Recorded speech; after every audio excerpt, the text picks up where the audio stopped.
광고 말씀 한 가지만 먼저 드리겠습니다. 우리 조희순 권사님이 소천하셔서 지금 잠시 후 5시 30분부터 발인 예배가 진행될 예정입니다. 우리 조희순 권사님과 또 유가족들을 위해서 많이 기도해 주시기를 부탁드리겠습니다.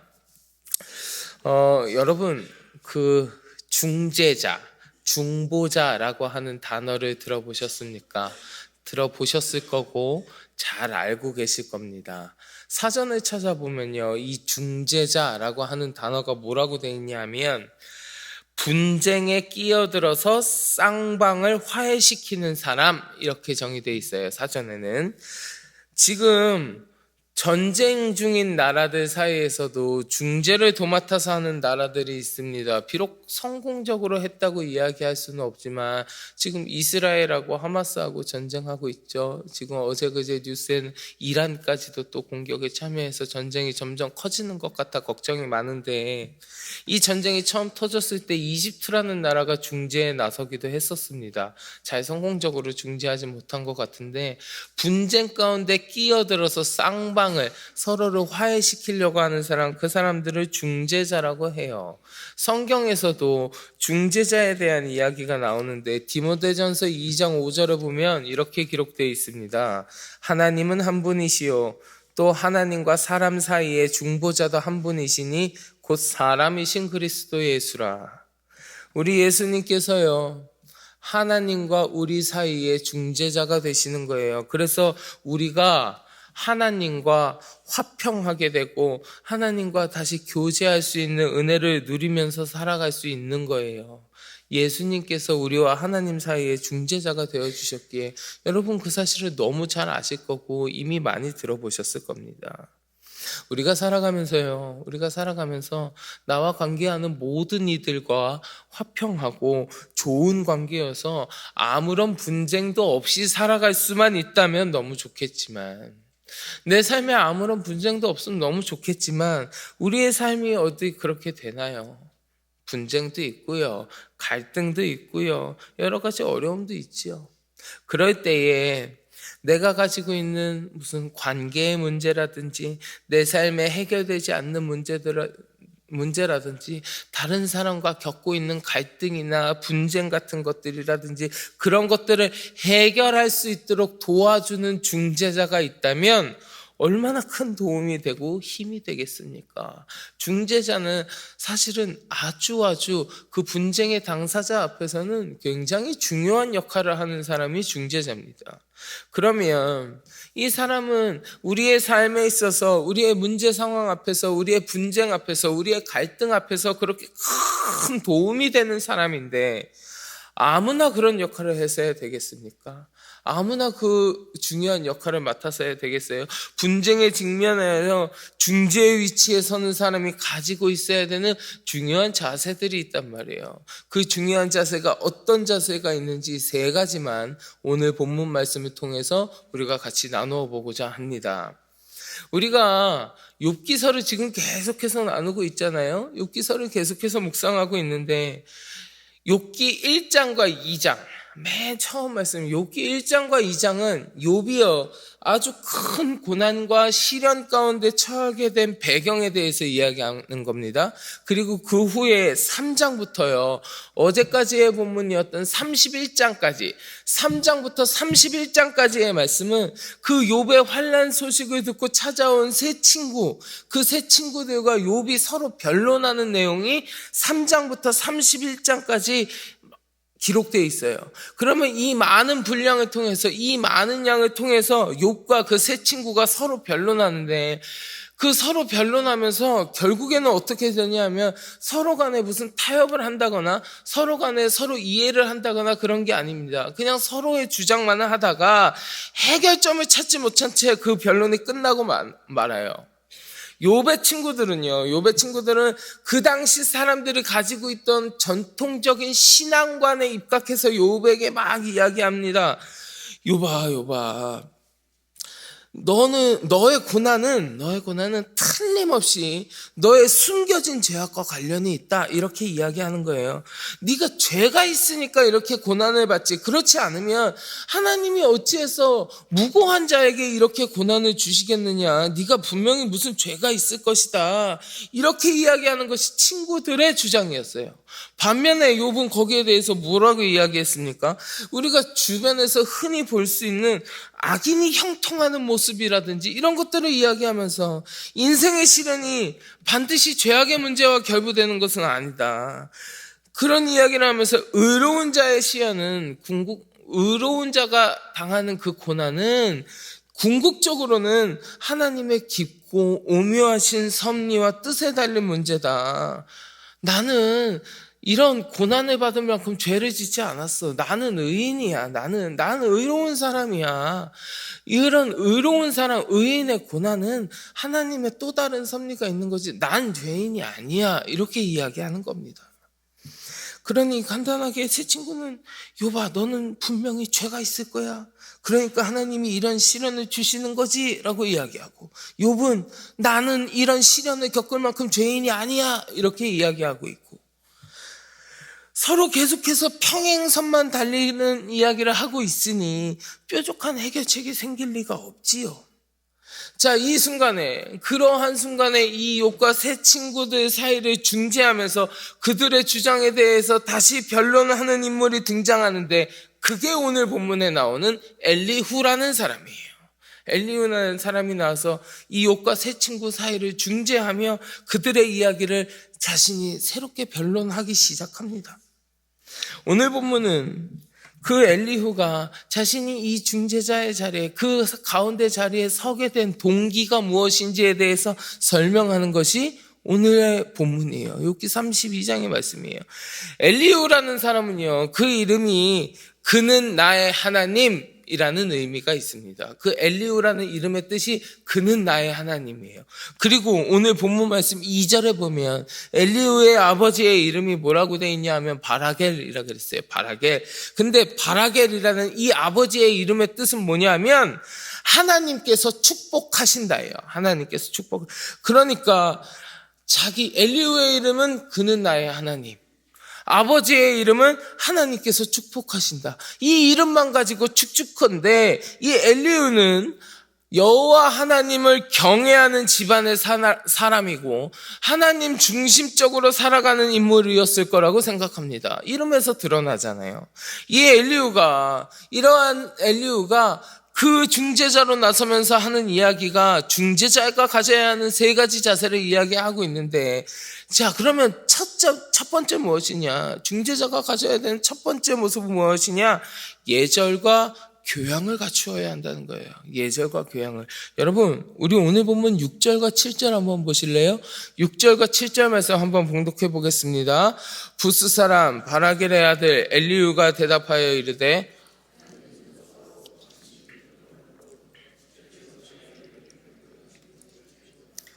내가 말하기를 나이가 많은 자가 말할 것이요 연륜이 많은 자가 지혜를 가르칠 것이라 하였노라. 아멘. 사실 당시 욥이나 그의 친구들이나 그리고 이 중재자로 나선 이 엘리후나 이 사람들의 나이가 몇 살인지 정확히는 알 수 없습니다. 정확히는 알 수 없지만 엘리후는 이 말에 의하여 생각한데 욥과 그 친구들이 서로 변론하는 그 이야기에 끼어들기에는 다소 어린 사람이어서 그 이야기에 끼어드는 것이 건방지고 버릇없게 보이는 입장에 처해 있는 것 같아요. 그래서 엘리후는 먼저 자신이 이렇게 나서는 것에 대해서 욥하고 세 친구들에게 양해를 구하는 겁니다. 양해를 구해요. 중재를 나서는 사람은요, 예의 바르고 겸손해서 그 분쟁을 겪고 있는 이 당사자들에게 신뢰를 받을 만한 인격을 갖추고 있어야 한다는 거예요. 인격을 갖추고, 동서고금을 막론하고요. 동서고금을 막론하고 전통적으로 연장자들, 자기보다 윗대들, 나이 많은 분들의 그 이야기를 귀 기울여 듣고 그들의 경험과 연륜을 배우는 건 젊은이들이 취해야 되는 마땅한 예의로 여겨졌습니다. 동서고금을 막론하고 그거는 다 마찬가지예요. 이것이 연장자를 위한, 어르신들을 향한 젊은이의 자세인데 중재자로 나선 사람이라면 더 말할 필요도 없죠. 더 말할 필요도 없습니다. 그래서 엘리후는요, 자신이 비록 그 변론사에 끼어들어서 중재자를 자처했을지언정 젊은이로서 지녀야 하는 그 예절을 지키는데, 욥과 그 친구들에게 자신이 지켜야 하는 예절을 지키는데 소홀하지 않았습니다. 소홀하지 않았어요. 먼저 양해를 구하는 그 이야기를 먼저 하는 거예요. 여러분, 어거스틴이라고 하는 신학자가 있거든요. 어거스틴이라고 하는 신학자가 있는데, 이 신학자가 중재자에 관해서 꼭 필요한 것을 이야기한 적이 있습니다. 뭐라 그랬냐 하면, 훌륭한 중재자는 지혜와 지식이 뛰어나서 가르치기를 잘하는 자이다. 그러나 보다 더 훌륭한 중재자는 완숙한 인격으로 상대방의 마음을 감동시키는 자이다. 이렇게 얘기했어요. 중재를 하고 서로 간의 분쟁을 해결하기 위해서 나선 사람은 그 상대방을 향한 예절과 교양과 인격을 갖춤으로 그들에게 신뢰를 받을 수 있는 사람이어야 한다는 겁니다. 자, 두 번째로 중재자가 지녀야 하는 자세는 무엇이냐? 하나님께서 주시는 지혜가 있어야 해요. 오늘 보면 8절입니다. 8절 말씀 같이 봉독하겠습니다. 그러나 사람의 손에는 영이 있고, 아멘, 전능자의 숨결이 사람에게 깨달음을 주시나니 라고 했어요. 모든 근원적이고 궁극적인 지혜는요, 오직 하나님으로부터 옵니다. 잠언 9장 10절에도 보면 이렇게 기록되어 있습니다. 여러분 잘 아실 거예요. 여호와를 경외하는 것이 지혜의 근본이요 거룩하신 자를 아는 것이 명철이니라. 앞서 말씀드렸듯이 엘리후는 여호와 하나님을 경외할 줄 아는 사람이었습니다. 하나님을 중심으로 살아가는 신앙의 사람이었고 그런 가문의 사람이었습니다. 그렇기 때문에 엘리후는 모든 지혜가 하나님으로부터 온다라는 것을 분명히 알고 있었을 거예요. 이 사람은 자신의 지식을 내세우는 것이 아닙니다. 내가 좀 공부해서 아는데, 내가 좀 아는 것이 있어서 내가 들어보니까 당신들 이야기 틀린 것 같은데, 이렇게 이야기하는 거 아니에요. 오직 여호와 하나님이 주시는 지혜만이 완전한 지식이라는 것을 알고 있었던 거예요. 여호와 하나님께서 사람에게 깨달음을 주시나니라고 이야기하잖아요. 참된 지혜는 그 근원이 되시는 하나님으로부터 주어지는 것이니, 중재하는 사람은, 누군가의 분쟁을 해결하는 사람은 마땅히 하나님께서 내려주시는 그 신령한 지혜를 얻고 그 지혜를 사모해야 하는 자세를 가지고 있어야 한다는 거예요. 자, 마지막으로 누군가의 분쟁을 해결하기 위한 그 중재자로 나서는 사람은 이기적인 욕심과 아첨하는 자세를 버릴 줄 알아야 합니다. 버릴 줄 알아야 해요. 오늘 본문 21절과 22절인데요. 우리 같이 한번 봉독하겠습니다. 나는 결코 사람의 낯을 보지 아니하며 사람에게 영광을 돌리지 아니하리니 이는 아첨할 줄을 알지 못함이라. 만일 데려가시리로다. 아멘.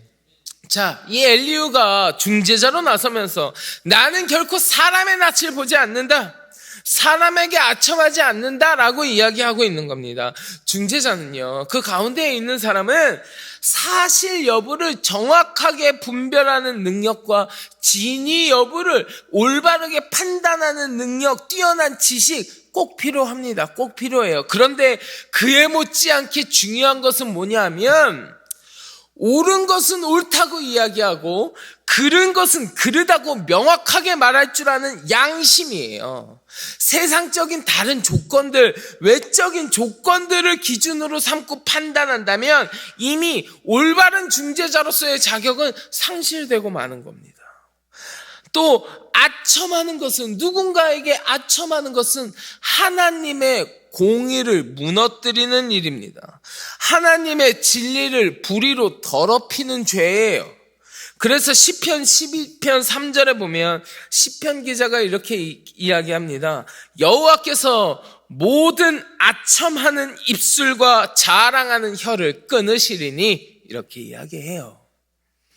참된 중재자는, 분쟁을 해결하는 자들은 진리 앞에서 다른 인간적인 외적인 조건들을 바라보면서 아첨하는 것이 아니라 진리 앞에서 하나님의 얼굴을 바라볼 줄 아는 자여야 한다는 거예요. 인간의 외적인 조건들, 인간에게 아첨하는 마음을 품고 있는 중재자라면 그의 말은 중재자로서의 아무런 효력도 발휘하지 못할 테니까요. 여러분, 우리가 오늘 욥기 32장의 말씀을 쭉 보시면서 이 엘리후의 이야기를 들으면서 사람과 사람 사이에, 누군가 사이에 쌍방간의 그 갈등과 분쟁을 해결하기 위한 중재자로 나설 때에 그들이 지녀야 하는 세 가지 자세를 같이 나누었습니다.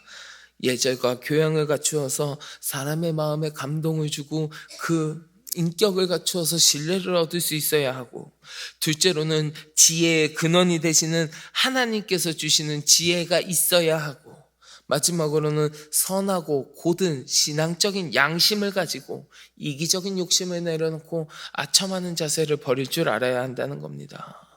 사랑하는 성도 여러분, 우리의 중재자가 되셔서 하나님과의 막힌 담을 헐어주시고 우리를 하나님 앞에 서게 하는 놀라운 구원의 역사를 우리 예수 그리스도께서 이루어 주셨습니다. 우리도 살아가다 보면 어딘가 분쟁의 장소에서, 어딘가 갈등의 상황 가운데에서 그것을 해결해야 하는 중재자의 역할을 감당해야 되는 순간이 올 수도 있습니다. 그런 순간이 왔을 때에, 내가 그런 곳에 서게 됐을 때에, 여러분 오늘 나눈 말씀들을 잘 기억하셔서 나로 인하여 갈등이 해결되고 나로 인하여 분쟁이 해결되어져서 주님이 주시는 평화와 화평이 임하게 되는 놀라운 그 하나님의 역사에 쓰임받는 여러분들이 되시기를 주님의 이름으로 간절히 축원합니다. 자, 우리 같이 기도하겠습니다. 하나님, 우리의 삶 가운데는 참으로 갈등도 많고 분쟁의 상황도 많습니다. 그러한 순간에 내가 중재자로 서게 된다면 오늘 나눈 말씀을 잘 기억하여 아버지 하나님, 그 갈등들을 해결하고 주님 주시는 화평이 그 자리에 임할 수 있는데 귀히 쓰임받는 자가 될 수 있도록 주여 우리와 함께하여 주시옵소서. 함께 기도하시고 마음속에 가지고 계신 간절한 기도의 제목을 놓고 주님 앞에 같이 기도하겠습니다. 우리 주여 많이 부르짖고 함께 기도합니다. 주여.